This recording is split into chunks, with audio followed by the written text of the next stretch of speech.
Isa pang lumang barko ng Amerika na lumubog noon sa Subic, ang kinatay na rin pala ng mga magnanakaw. Nakatutok si Emil Sumangil. Exclusive. Ganito ang itsura ng USS New York, isang uri ng armored cruiser ship ng Amerika na sadyang pinalubog noong ikalawang digmaang pandaigdig sa karagatang sakop ngayon ng Subic Bay Metropolitan Authority. Kasama ang mga technical diver mula sa Subic Bay Divers Association. Tumulak ang GMA News sa lokasyon ng USS New York kaninang umaga. Bitbit ang underwater camera. Sumisid ang technical divers para suriin ang kondisyon ng lumubog na barko. Pagdating sa lalim na nasa 100 talampakan, narating ng grupo ang USS New York. Unang pinasok ang engine room number 1. Bubungad sa video ang isang malaking butas.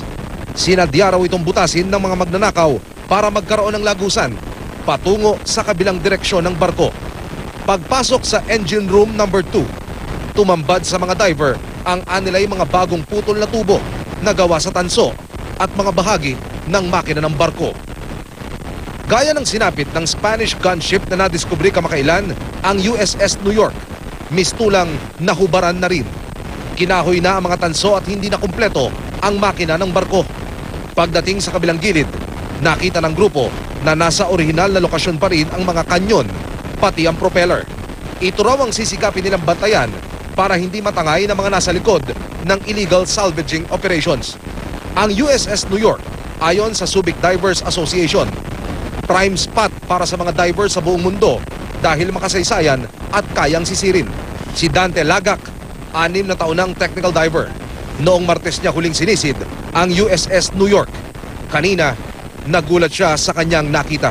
Bumaba po ako ng Tuesday dito eh. So, yung maliit na engine room, mayroon ako nakita doon na tinanggal na. Yung iba naman ngayon, may mga bagong tanggal ulit.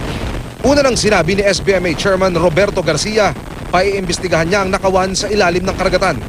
Umaasa ang mga stakeholder na may patutunguhan ng investigasyon at makakapagpatupad ng pulisya para tuldukan ang illegal salvaging operations.